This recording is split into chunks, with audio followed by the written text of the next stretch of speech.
afternoon, everyone. I, Pramod Pandey, Assistant Professor, Delhi Metropolitan Education, welcome you all to the 15th episode of Vibrant India series.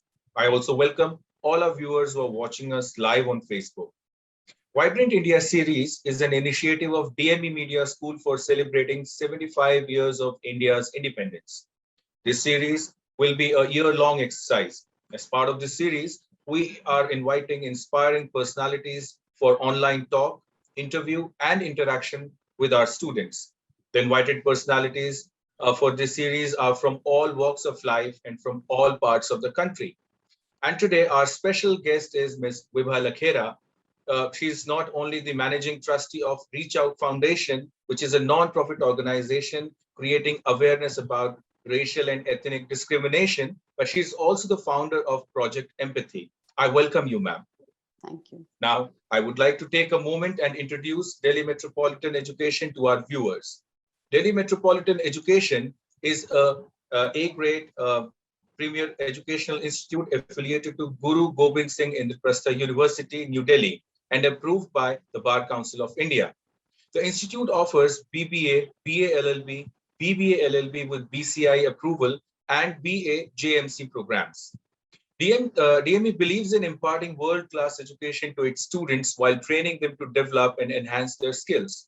This education and training enables them in taking up challenges of the industry and creating a space for themselves with the competence and vigor. DME Media School is one of the most promising media institutes in the country. It offers BA in journalism and mass communication. It is recognized as a school focused on the growth of its faculty and students through academic and co-curricular activities. Major flagship events and initiatives of the school include BG Varghese Lecture Series, Peer-to-Peer FDP, International Film Festival SIFI, International Conference ICANN, and Vritika, which is a convention of media students, and a newly added in this list is the Vibrant India series, VIS. It is our privilege to introduce you to our guest for the day, Ms. Vibha Lakhera, who is the personality of the 15th episode of this episode of VIS. I request Aditya Singhal, student DME Media School, to please introduce our guest for the day. Over to you, Aditya. Ms. Vibha Lakhera is Managing Trustee of Reach Out Foundation, a non-profit organization which creates awareness about racial and ethnic discrimination. She is founder of Project Empathy. Ma'am is educationist, having teaching experience of 15 years. She is teacher, counselor, instructor, and researcher. Ma'am has been leading the youth leadership program to inform and sensitize youth about discrimination. She has been working with children and teachers on project initiated by Reach Out Foundation. The India project Say No to Discrimination. She has conducted teachers training workshop to create awareness about multicultural diversity in schools. Ma'am has conceptualized and executed research-based internship projects for college students. COVID-19, a defining moment in our story of inclusion, identifying identity. She is currently working as knowledge partner with Ad Lucem Foundation, Poland, Krakow, on a project called Project Empathy. She is working on a project called Meri Pehchan to address child labor. As a consultant for ICCO, Innovative Change Collaborative Organization, a non-profit, let's see a few glimpses from her life.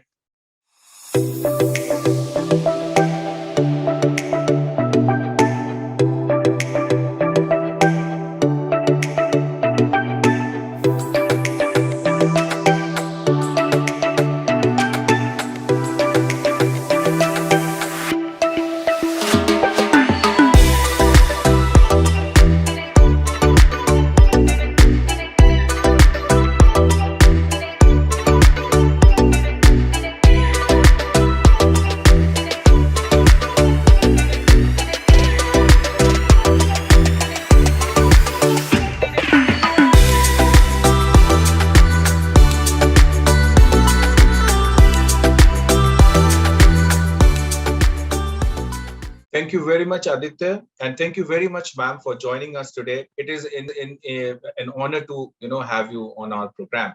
And I now request our HOD, Dr. Susmita Bala, to please welcome the guest. Thank you, Pramod. Good morning, everyone present here. Welcome, everybody, in this 15th episode of Vibrant India series. We launched this digital program on August 9th, on the anniversary of Quit India movement. Vibrant India series is a tribute to all those people who made supreme sacrifices for the independence of our motherland. India will be completing 75 years of independence next year. This program has been launched as a part of these celebrations. In the first episode of Vibrant India series, our guest was Brigadier P.K. Saxena, who served the country in 2 wars.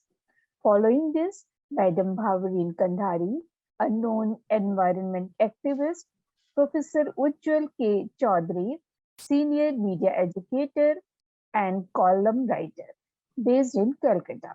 Dr. Nakul Parashar, science communicator and director of Vigyan Prasad. Dr. Monisha Behel, social activist from the Northeast based in Tezpur. Mr. Rajesh Badal, senior journalist, writer, filmmaker and broadcaster. Colonel R. Kidargan, professor and advisor at MIT School of Communication, MIT University, Noida. Mr. Ashish Kulkarni, the pioneer of animation industry in India, based in Mumbai. Madam Tripti S. Shingal, an entrepreneur and a startup consultant, and Captain Dharmveer Singh, a versatile personality and an army man. Madam Jyotika Kalra, member of National Human Rights Commission.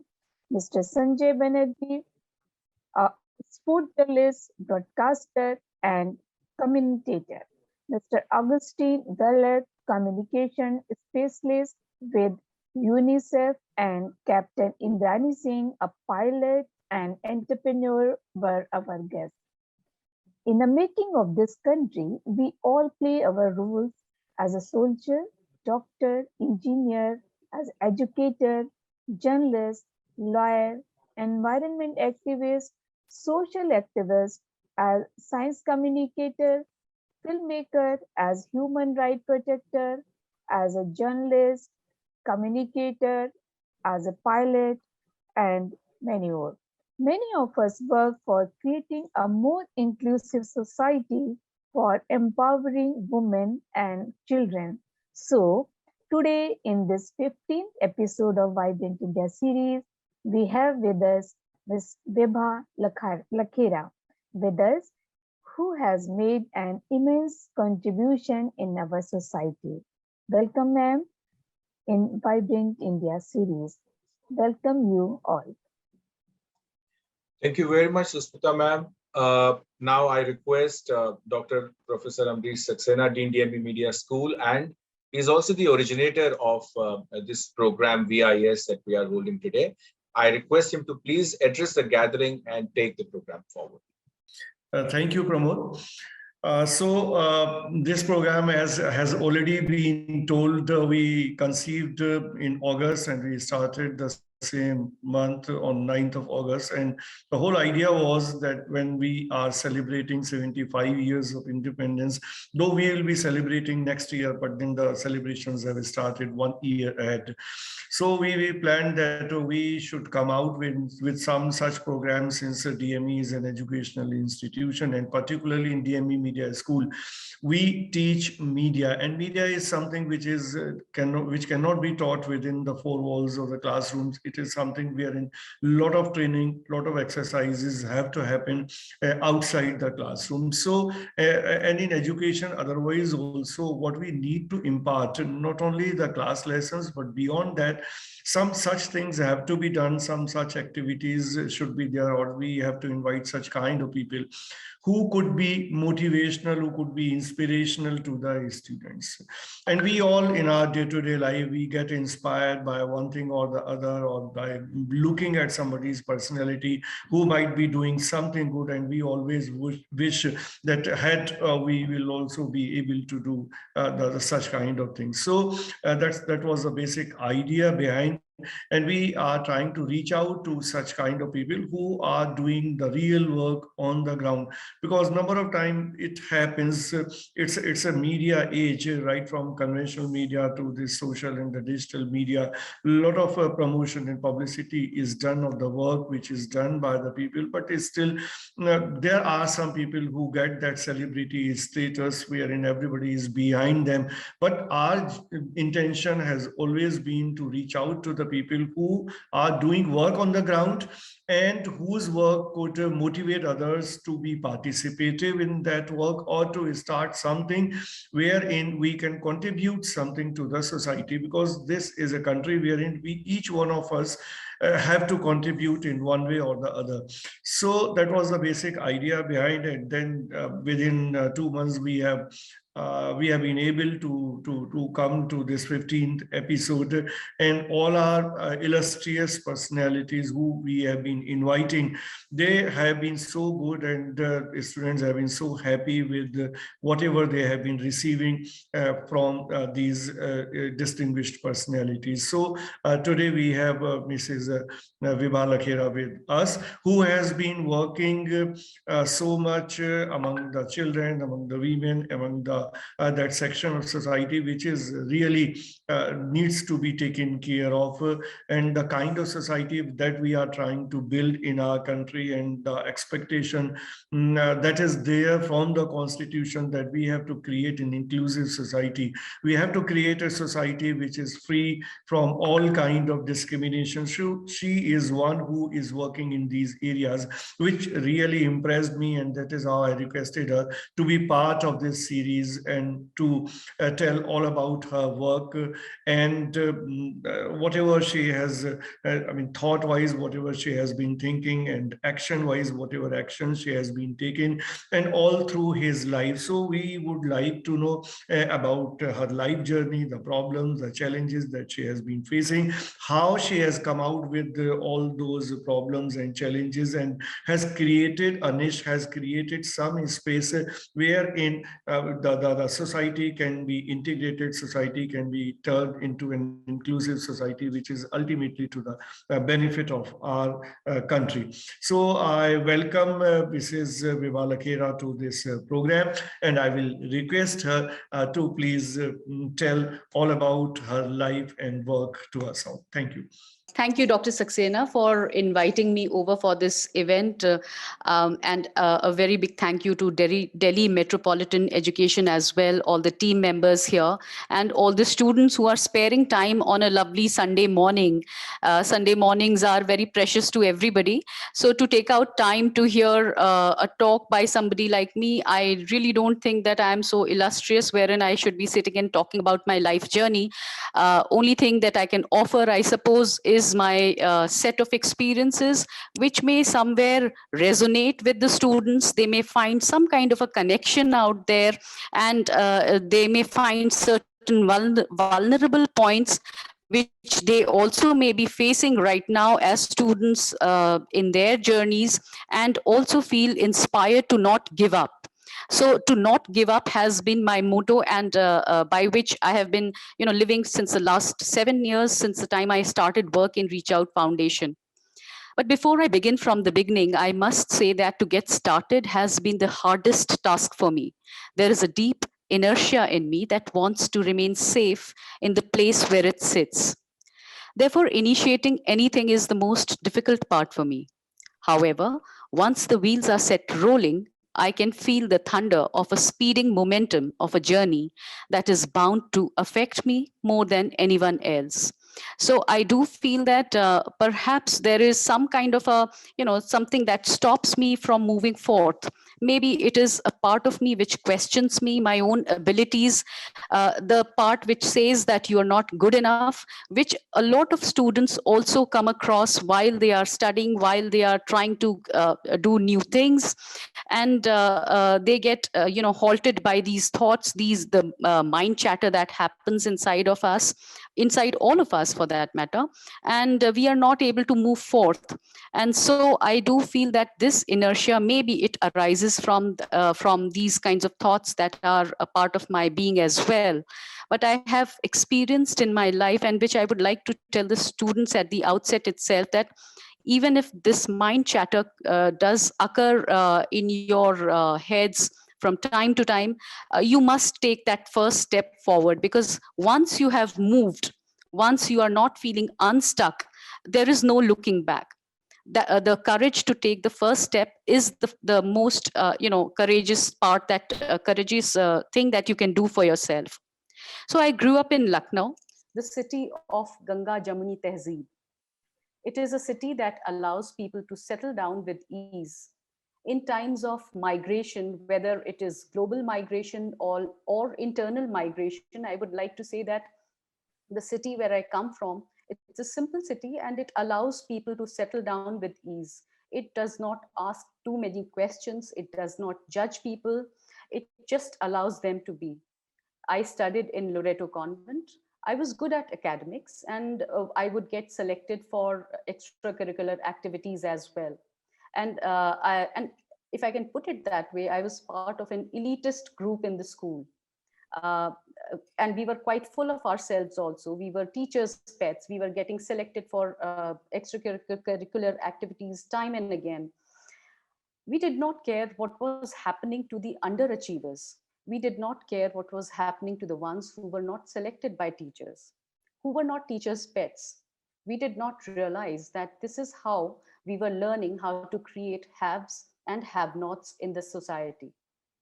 Nobody made it their business to make us come out of this arrogance and this sense of being so full of ourselves. We were unaware to the resentment that our own classmates may have harbored against us. I remember I had a friend named Sharon in the school. She was an Anglo-Indian girl. And to be friends with her, when I became friends with her, I was feeling on top of the world. I felt that, it was some kind of a badge of honor to be friends with a girl who was nice looking, who was tall, who was a white-skinned person. And I used to feel that it gave me some kind of a sense of power, or rather, let's say I was standing out because of her. So I now, when I look back, I really do question, where did that come from? Where did this, the overpowering sense of being in awe of white skin come from within me? Was I overhearing talks at home? Was I overhearing people around me appreciating and being, totally in awe of white skin and fairness, that which has been a part of our country's discourse, or what was it? So little did I know that these very experiences in the school would become the basis of the most telling story in my life. When I was young, I used to go out with my mother to the market, and there are these rickshawalas in Lucknow who are very respectful and who get paid very meagerly by people. And we would go to the market in the peak of summers. When we would come back from the market, my mother would offer, invariably she would offer the rickshawalas a glass of cold water, and also some gur or petha to the person. Now that part I found very kind on her part, and I felt that I felt very good about it as a kid. I noticed it as a kid. However, I also noticed that my mother had kept separate utensils to give these goodies and water to the rickshawalas, and even to the maids or masons who would come to our own household. So I couldn't help but notice that. Um, Further on in the college, I was not exactly a very ambitious student. I was quite laid back, carefree, fun loving, and I would like going out for movies, friends, a regular, teenager, a regular college student. barely giving it a thought about what I wanted to become in the future. Only thing that I had was my mule-like stubbornness. I was a very stubborn person. I still am, I think. It worked for me and worked against me as well. I only had to feel challenged in any situation to show up. I'm not sure if it was the lack of enough challenge or sheer laziness on my part that made me so devoid of ambition. Or maybe it was too comfortable a life that I was leading. You know, I had everything on a platter for me. My parents weren't very strict, they weren't very pushy, and they just let me be. They perhaps recognized in me that if they would push me too much, then it would not serve any purpose. I was, as it is, a very stubborn and I would like to think that I was quite a difficult person as well as a kid, I mean, as a student. And anyhow, seeing my lack of focus, my mother insisted that I get enrolled for the B.Ed course. She thought that it would at least train me for some kind of a profession, and teaching was easy to get into.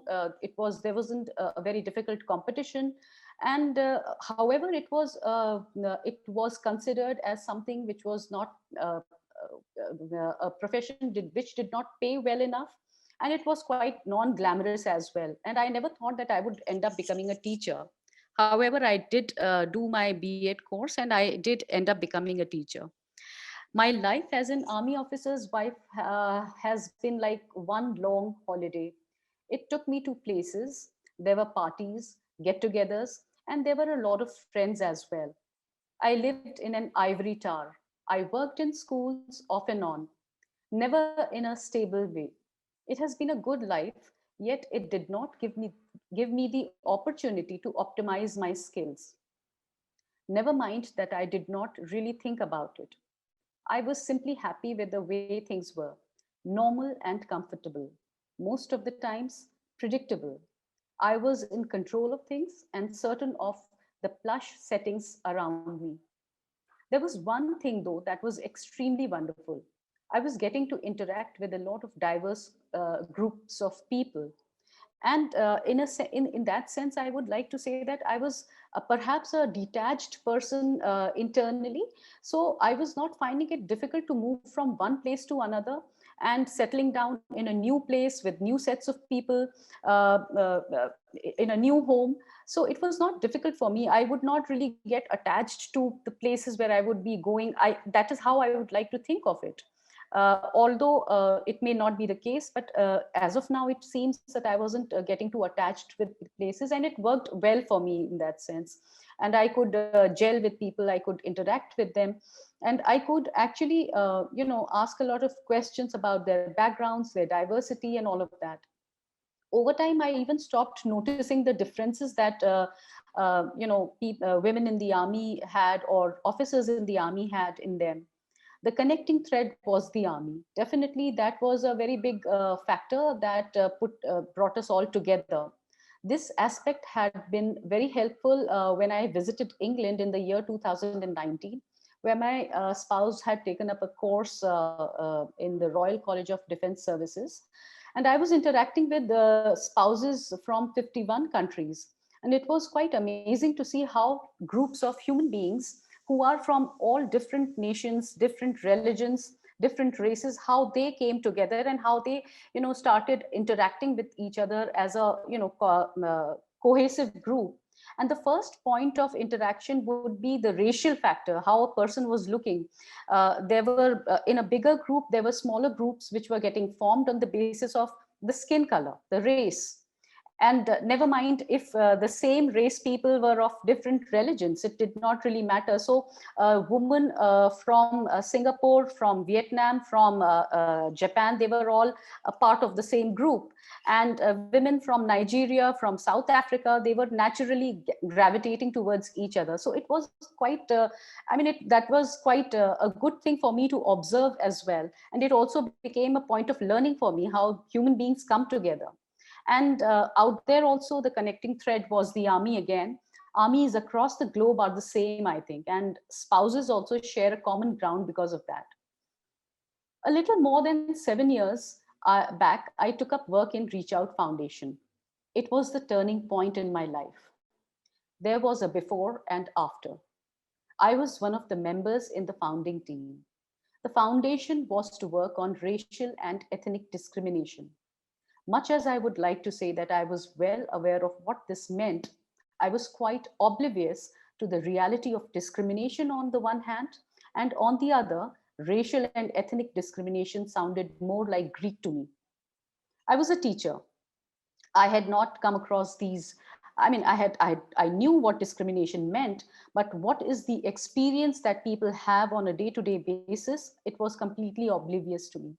Without wanting to give any excuses for almost an arrogant disconnect from what a majority of our country people face, I, being an urban educated woman, married to an officer in the army, did not anticipate that I was embarking on a journey of rediscovering myself, a journey that transformed me for the better in every sense. One of the flagship projects in the foundation was to address diversity and discrimination as perceived and manifested in the schools. The intervention in the schools began with a workshop conducted in Bloom Public School. Towards the end of the workshop, the children who were in classes 6 and 7 had not only absorbed the idea of discrimination, one of them affirmed it by saying, "We love our pet dogs and take care of them, but we shoo away the street dogs. Isn't that discrimination?" This gave me an insight that it was more than possible to carry out this social experiment to shift perceptions of young minds, to open up endless possibilities for them once they realized that cultural diversity was a strength. But the real transformative journey of becoming began for me when I started working on a qualitative research monograph to assess the acceptance of multicultural diversity in the schools of Delhi and NCR. As I began the process of interviews of students, teachers, and parents, I also began the process of self realization that as a teacher, there had been so many times when I had indulged in blatant favoritism by choosing a few students time and again to participate in extracurricular activities just because they were talented.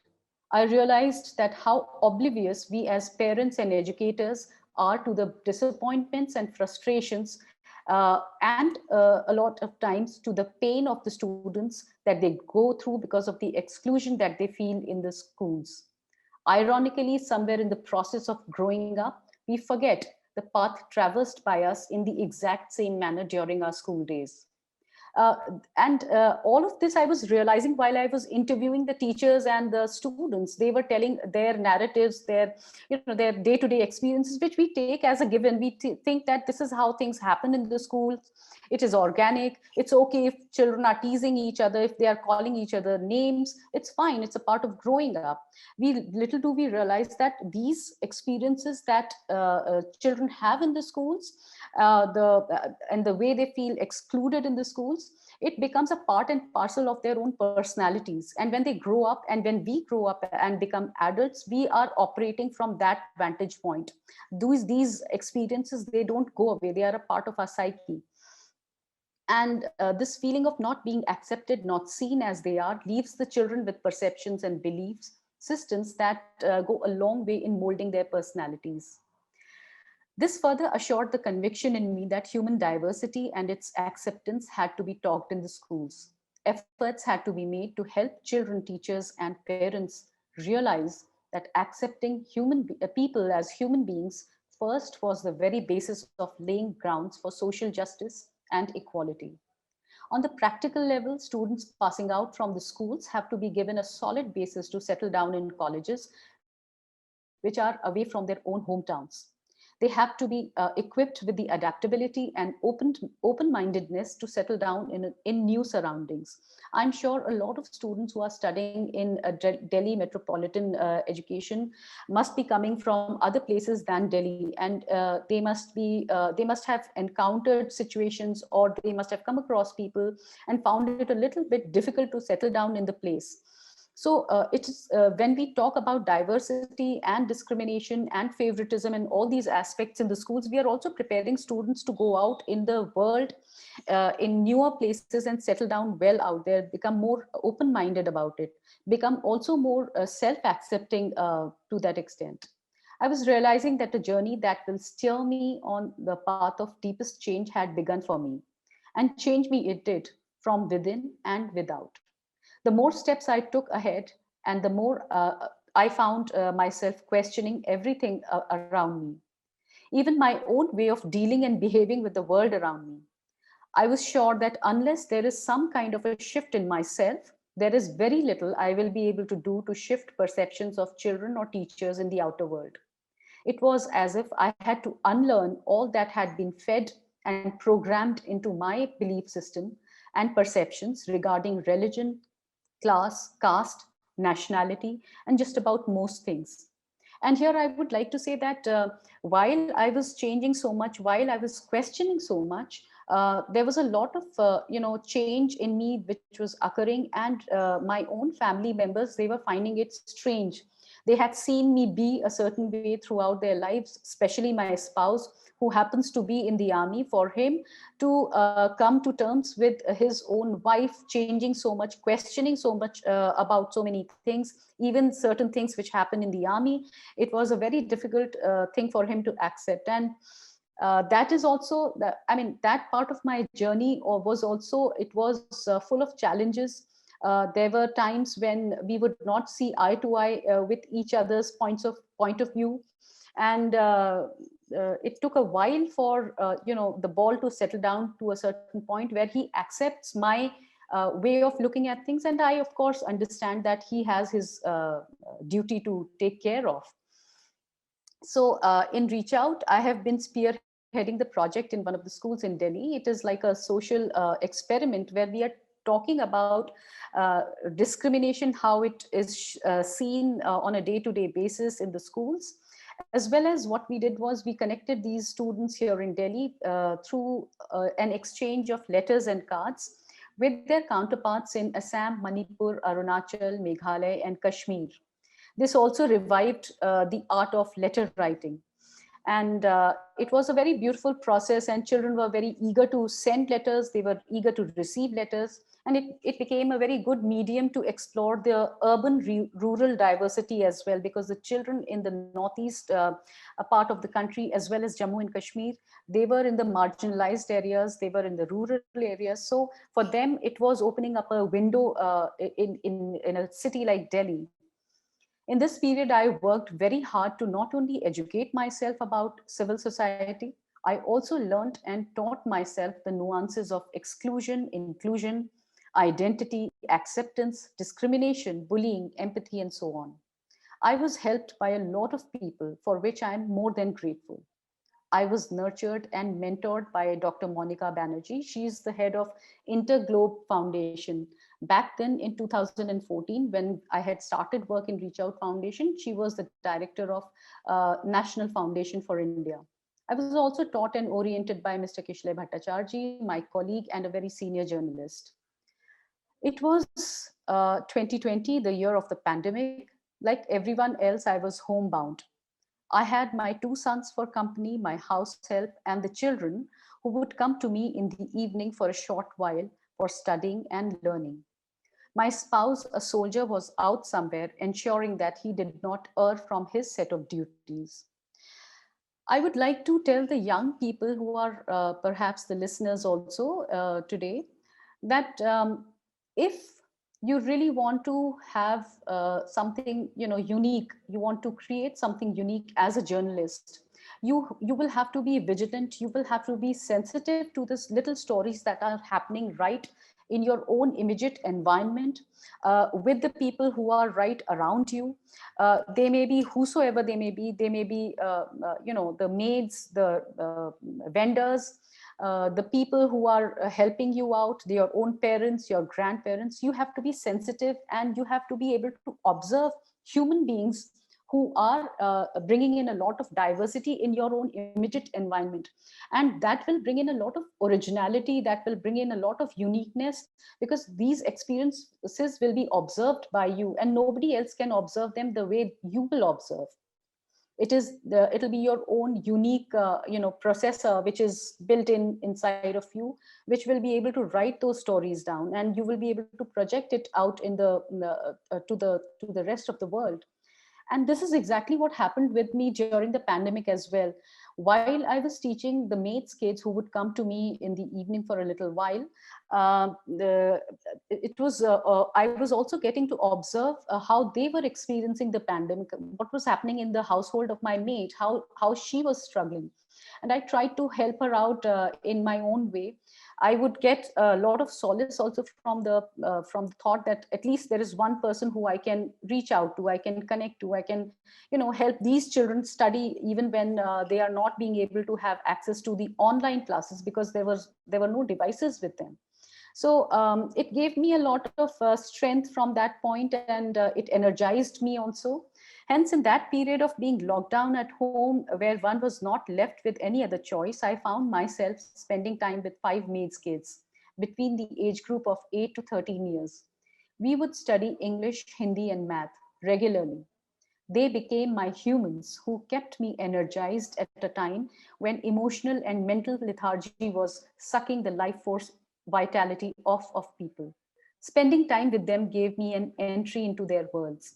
It also became a way for me to observe the pandemic from their point of view. The little joys that we shared as a group when we drew and painted became a bonding exercise. We were crossing boundaries of class, caste, privileges, age, education, and color to know one another closely. The identity markers were being explored, even if unconsciously. During one of the lessons, one girl named Palak was being very cheeky with me. I asked her, "Do you talk like this with your teachers in the school?" She said, "नहीं ma'am, वो तो school की teachers हैं, आप तो हमारी अपनी हो." And she got away with a lot more impudence than what would have been allowed in the school. It was also somehow an end of feeling separated from one another. I would talk to these kids. I would talk to them about a lot of things, and amongst them, discrimination did come up. Climate change came up, identity, gender roles, and we even did meditation for a little while. A lot of times, the somber meditation sessions would become the most funny and ticklish experiences for us, where each one of us at some point would be slyly looking at each other, at another. Now, here I would like to mention one incident while I was talking about discrimination. One of the kids, he looked at me and he said, "Ma'am, यहाँ पे जहाँ पे हम where I stay in Delhi in the Cant, यहाँ पे ये servants park क्यों है?" And I really did not have any answer to give to that. That why is there a park for the officers' kids and why is there a park which is separate for servants? And it was such an ironical moment for me because I was talking about discrimination and I really did not have any answer to give to his question. I don't know whether it was an innocent question or whether he really did want to bring up this issue with me. So I would also like to point it out to the students who are the future journalists, I suppose, that you will be encountered with these kinds of tricky situations, these kinds of tricky questions, where you will feel quite helpless also, that you are not being able to change the system, because to fight against the system always is not possible. And alone you cannot really do it also. However, that should not act as a deterrent. That should only fuel you to be the part of the system, to be the part of the narrative, and yet strive to bring in any amount of change that you can singularly do. You should not that should not become the point for you to give up your struggle or your fight or the drudgery that is there in front of you. So it was during one of these conversations that it struck me that I could talk to these children coming from underprivileged backgrounds about a complex topic like identity, and they would grasp it well. The seed for Meri Pehchan, a project that I am currently working on, had already found soil then. Through this project, we were to orient the children pushed to child labor about identity and all the issues enmeshed in their day-to-day lives, like discrimination, mental health, social emotional learning, gender roles, child marriage, lack of education, and so on. This project is still going on, and I'm working as a consultant with ICCO in it. And the project is actually Work No Child's Business. And we had taken the overarching theme of identity to talk about identity to the children who are pushed to child labor. I believe there is nothing random that happens with us. My experience with the maids' kids had prepared me to deliver some kind of learning to the group of children in Bihar. So I would also like to add it for the students listening that do not take anything for granted. You should be vigilant, because whatever is coming your way, the experiences that you are living today, they will become the stepping stones. They will become your stories to tell to the world. They will be your learning points, the unique points that you will be able to build upon. They will be the building blocks for you. So you should be quite vigilant and observant, not only of yourself, your surroundings, and your environment as well. In the present year, we laid the foundation for Project Empathy in collaboration with Ad Lucem Foundation in Poland and Alok Bharti Public School here in Delhi. I have been working on a project about identity for college students as well. It's called Identifying Identity. I never thought that I would become a teacher. I thank my mother for pushing me to become one. She thought that being a teacher would enable me to have a career, a financial standing, and give me enough time to look after my future family. I wish that there are more teachers who take to teaching because it is their passion and not because it's a profession that will help you earn some money and also look after your family. Although I can say that my mother meant really well for me. I had no plans to start addressing discrimination and talk about empathy even. Life for me had been one long party until one fine day Reach Out Foundation happened to me, which left me questioning everything around me. I had to unlearn the beliefs and perceptions that had been programmed in me about caste, religion, class, privileges, and a lot of other things. I had to relearn, begin from the beginning. I had been given an opportunity to give back to life from where I had received so much. I believe the best stories are those which we have lived. This is my story. I have lived every bit of it. It has given me the highest of highs and the lowest of lows. But I own it. I walk it and breathe it every single day. And I feel impassioned towards what I do and who I am because of it. I have thrived on consistency and endurance. I live by two thoughts. I must honor all the people who are present in my life, never mind what role they are playing.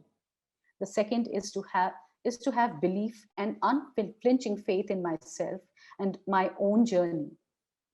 To be devoted to my skill, which I have and which I share with the world. I do believe we each have something unique to offer. So it is very unfair and the betrayal of self when we compare ourselves to others. And that is what diversity is all about, after all. I would like to end by saying this poem by Charles Bukowski. If you're going to try, go all the way. Otherwise, don't even start. This could mean losing girlfriends, wives, relatives, jobs, and maybe your mind. It could mean not eating 3 or 4 days. It could mean freezing on a park bench.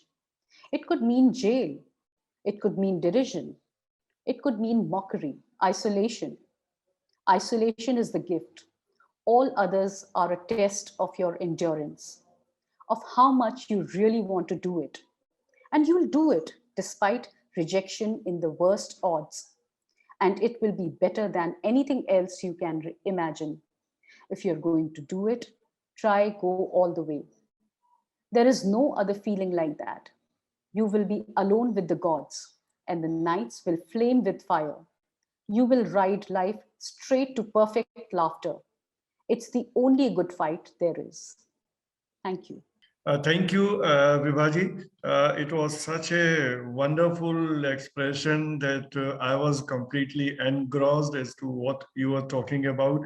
And you actually touched upon every such aspect of life which matters to us all. And the most important thing, the motto of life that finally you said, and the poem that you quoted, and your expression that you have lived life to the fullest, which is something which each one of us should try, despite whatever odds are there in our life. So this is what is meant by taking inspiration from somebody's journey. You talked about discrimination, diversity, and so many such vital issues. But the last thing that you were talking about, the project with which you are associated with, Meri Pehchan, which is what is in fact our identity. And in fact, in all such societies, it's not that only in multicultural societies, but in a society like India, wherein diversity is there, even if not on the ground of race, but then because of, though race is also there, we simply look at the mainland and the Northeast, where you have been also working with the children with. But then there are differences in terms of religion. There are differences in terms of caste, or I mean other grounds. So my question to you will be at the outset, that how do you define identity? All right. So identity for me personally is that part of me which remains constant. What I was as a child, what I felt within me as a child, what I felt within me as a teenager, what I felt within me as a young person, and now as a middle-aged person. So there is a certain a certain constant which has been there with me throughout my life. And I'm very well connected with that part of me, and that is who I am.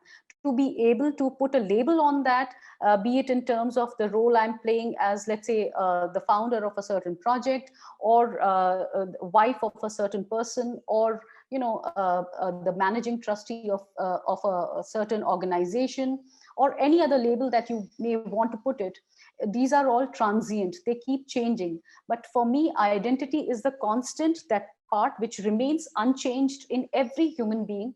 That is who I am, which is beyond any label or class or caste or privilege, whatever you may own. Yeah. So the next thing that I would like to ask, obviously this question also I asked in terms of giving this message to the students as to how they can try to find answer to their identities. So that's the real motive behind it. Now talking about the discrimination aspect, we all know the kind of discrimination which is there in all societies. In India also, we find so much discrimination, and notably the point that you raised, and I also have been experiencing all through that there are a lot of such things which we never notice, that some discrimination is happening. Even, I mean, you refer to that child's question, but even at this stage, I find every day that there is something I never looked at, that this is some kind of discrimination which is happening before my eyes. I never realized that this is discrimination. So this is really a difficult question for the students to understand. I mean, what exactly is discrimination, and how a student can find how to get rid of that kind of discrimination, or that discriminatory mindset, wherein we are liberated from all that, and we try to look at everything, every person, every individual in the same way. So can you suggest certain ways, certain measures to these students, how to avoid discrimination? Right. So see, when we talk of discrimination, which is one end of the spectrum, we will find empathy at the other end of the spectrum. So like discrimination, according to my way of looking at things, discrimination is an absolute anomaly in human behavior. It is completely irrational, because if you look at human beings, one human being, in the words of J. Krishnamurti, who was a great philosopher, in his words, he would say that one human being is the representative of the whole human race. So what happens with one person, the way they experience life, the way they experience joys and sorrows, and all the turbulence, all the life events, it is pretty much the same with most human beings. That is one unifying factor.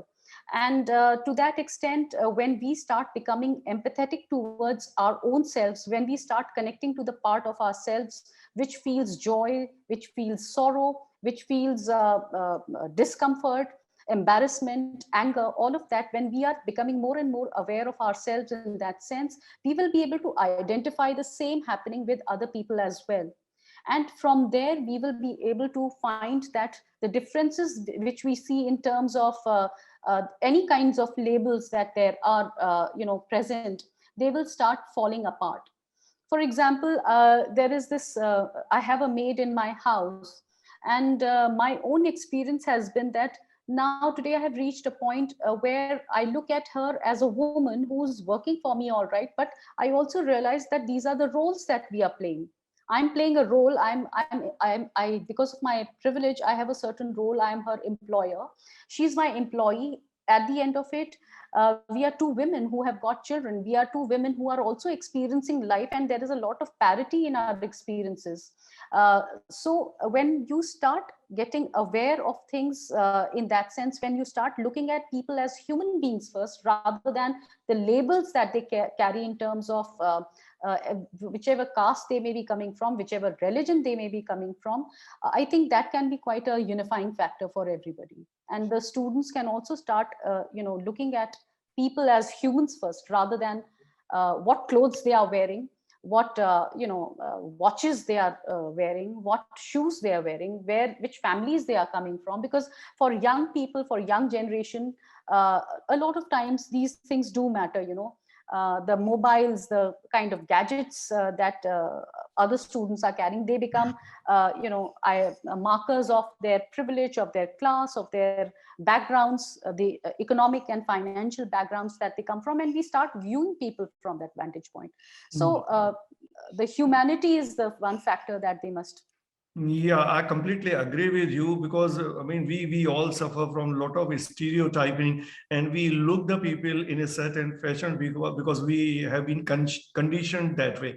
So we all have to try to come out from that, and ultimately we all need to create an inclusive society. One important thing that you raised about questioning, as you started questioning yourself, because in media we all teach our students that they need to learn to question, because journalism particularly is all about questioning. But then questioning to the people who are in authority, which you might be doing, anybody might be doing as a journalist, but then questioning yourself, and then to learn and unlearn. This is a process which each one of us undergo. But how the students can inculcate this kind of thing, wherein they start questioning and they start learning and unlearning. If you can add something on this. See, I can only talk from my own experience. Like when I started talking about, as I had said during what I spoke also, that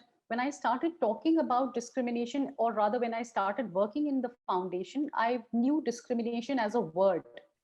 Of and the meaning of the word was known to me. It was a word from English language, but the reality of it, the felt experience of it, I was quite unaware of that. So when you start becoming aware of the things that are happening to you, when you start becoming aware of how, let's say, you are experiencing life in general, you start looking within why you are behaving in a certain way. Why does a certain person saying a certain thing makes you so angry? What happens when you start digging deeper into your own self? When you start doing that self investigation, you are coming closer to yourself. You also start realizing that there are a whole lot of belief systems that may not resonate to you in particular, but they have been handed over to you by the media, by your own family, by your own, the people who have been around you. But these belief systems and perceptions are not your own. You as a person, the unique person that you are, you view the world in your own way, and you have to become more aware of that part of yourself. As long as you are making that effort, as long as you are becoming mindful of your own actions, everyday actions, these are the small little actions that you take every single day. How you're talking to, let's say, a bus conductor, how you're talking to your teacher, how you're making that differentiation between one student to another, why you're doing it. You have to keep questioning yourself from that vantage point. You have to be very, very observant of yourself. Yeah. When you start, it's a difficult exercise, but it's a very fruitful exercise, I would say. Exactly. I agree with you. So, Vibhaji, now we move on to the last segment of the program, and we will invite the students to ask the questions. Good afternoon, ma'am. Actually, I just wanted to say one thing that the students out here, they take their inspiration and a lot of things from motivation from people who are projected as who are very emotionless, or that emotional side of those people is generally not shown or not generally known to the students, like Elon Musk, like Mark Zuckerberg. They never know the emotional side of them, and that's the reason why students start thinking that to become successful or to do something big or achieve big in life, they have to probably walk on the same path, keeping the emotions aside. In to the extent that students start saying during interviews कि आपकी सबसे बड़ी weakness क्या है? हम बहुत emotional हैं. Emotions को वो weakness मानने लगते हैं. तो ऐसे में because all the anecdotes that you shared with us, उनमें emotions जो थे वो उसके center पे थे. तो वो जो मानव वो संवेदनशीलता होती है, वो जब आपके अंदर डेवलप हो रही होगी और आपने ये रियलाइज किया होगा कि मैं बहुत ज्यादा सोचने लगी हूँ, मैं बहुत इमोशनल हो रही हूँ. So what kind of challenges you faced and how it changed your life and your way of looking at things? अगर आप ये students को बताएंगे तो उससे शायद उनको एक अलग perspective मिलेगा. Right. So ये जो आपने एक क्वेश्चन किया है, this is directly related to the project that we are also working on right now, which is called Project Empathy. और उसमें हमने कुछ जो वर्कशॉप्स और जो एक्टिविटीज डिजाइन किए हैं बच्चों के लिए, उसमें one of the work activities was read my emotions, जिसमें कि we are trying to educate the children, और we are trying to help the children become aware of emotions. क्या होते हैं emotions, and where do they come from, what do they do to us, all of that we have been trying to talk to the children and make them get aware of it. And this another part of the same project was how to have boundaries around you, so that because of having too much of emotions, you don't become, you don't lose the clarity of what you are supposed to do, or other people should not start taking unnecessary advantage of you. So coming to your question, jo aapne kaha ki jab when I was becoming more and more aware of myself, yes, I was finding myself questioning a lot, or so much so ki even while there were times when I time and again bring up this example of how my interaction happened with the helpers at home, because I used to get quite flustered easily if things were not happening according to me, and I would get angry and annoyed with them also. But when this awareness started setting in me that there is a certain level of separation, there is a certain level of discrimination which happens when you are not being able to understand what the other person may be trying to deliver to you, I also started questioning myself, why do I get angry so fast with these people, and I keep a straight face with certain other people, and I was putting myself under almost like a microscope. तो वो एक point के बाद वो process बड़ा debilitating होने लगा, and then I realise that I had to show empathy for my own self also. I had to give my self time to change, time to move from one point to another. If I'm not being able to show kindness, compassion, and empathy towards my own self, how do I expect to extend the same feeling to another person, to a student, to my colleagues, or whosoever may be around, my family members? Yeah. So we move on because we are really short of time. Students, please ask your questions fast. Yes, sir. Yes, sir. Can I? Yeah. Go ahead. Ma'am, when it comes to building sensitivity, at times the news and speeches of politicians affects the tolerance of people and leads communal disharmony. What can each individual do to make the situation better and bring in the Ganga Jamuna Tehzeeb? That's a difficult one. But yes, a very relevant question in today's times. See, Munna, I would just say one thing to you. The way out is in. So आपको खुद के अंदर, अगर आपके अंदर खुद के अंदर कोई एक भी थोड़ा सा भी चेंज आ गया, आपने खुद को एक मजबूती से एक्सेप्ट कर लिया कि आप जो हो वो उससे बेहतर कोई और नहीं हो सकता, या आपके अलावा आपके जैसा कोई और नहीं हो सकता. So you will be so convinced about your own self, your own being, कि ये जो बाहर से बहुत सारी बातें आपको सुनने को मिलती हैं और बहुत सारा डिसहार्मनी क्रिएट करती हैं, आपके लिए बहुत सारे सवालिया निशान भी उठाती होंगी शायद, तो उनसे आप अफेक्ट होना बंद कर दोगे. एक बार अगर आपने इन चीजों को नजरअंदाज करना सीख लिया और उनसे अफेक्ट होना छोड़ दिया और अपने काम से डिगना छोड़ दिया, तो आप समझ लीजिए आप बहुत आगे जाने के लिए सक्षम हो जाएंगे. So you have to work on your own self, because the world is going to behave in a certain way. We cannot go out and change the world. We can only change ourselves. And trust me, when you will start changing yourself, you will be able to initiate at least a change in a few people who are around you. And those many people are enough to create a ripple effect of change in the society. Yeah. Akshata. Good afternoon, ma'am. Yeah, good afternoon. Ma'am, what is the one experience during COVID that made you to start your research? Yeah, as I said, Akshita, the project which I'm currently working on, it is completely based on the experience that I was having during COVID. I was talking and interacting and laughing and joking with the 5 children who were maids. I mean, the maids who live around my household. They were maids' kids. They would come to me in the evening. We would sit and we would chat and we would talk about a lot of things. We would study also, like I would teach them, because they were not being able to do their work and homework and all that stuff. They didn't have mobiles.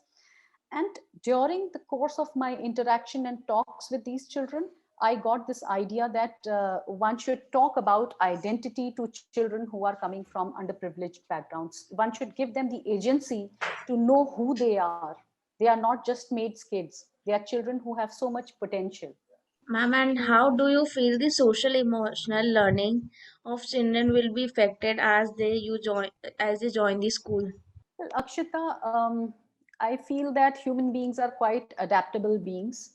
And right now, children, though they have become quite used to being at home and, even the comfort of home, and surprisingly, they really don't miss meeting their friends also. Like my own son, he's quite happy being at home. He doesn't really miss school, or he doesn't really miss the interaction with his friends.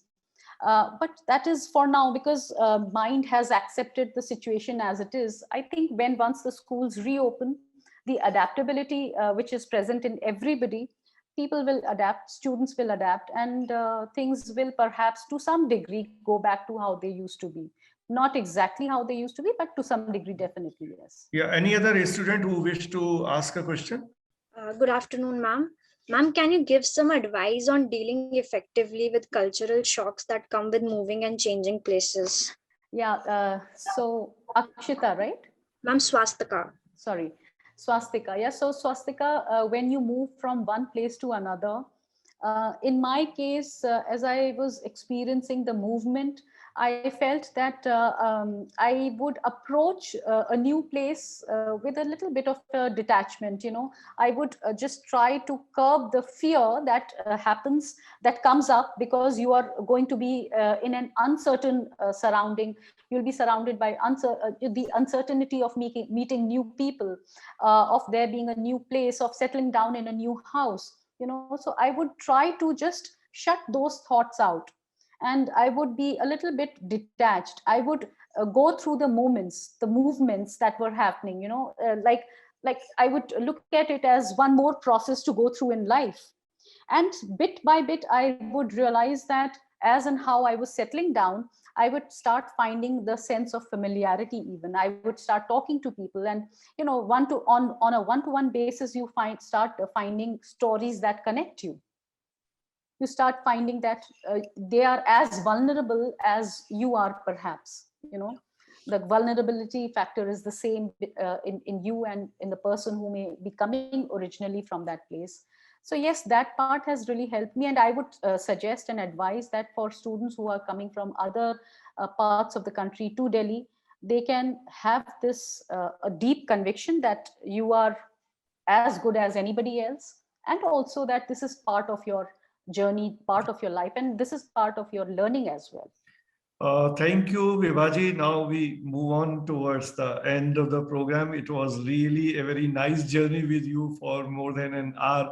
Not only the students, all the teachers present in the session, myself, we all learned a lot. It's like, as you said, the relearning, or it can be reinforcement, or whatever we think, or it's a new sight that we have got to further look at the thing the way we have been doing earlier, whether there's a need to refine that site. All that thought has come in. And the most important thing, which in fact impressed me about your work and about your journey, is that the inclusivity that you are talking about, despite all kind of differences, whether on race or caste or creed or color, whatever might be there, that is bound to be there in every part of the world, in every country. But that ultimately we are all human beings, so we have to behave that way. And that inclusive approach has to be there, as this kind of question that Munna was raising.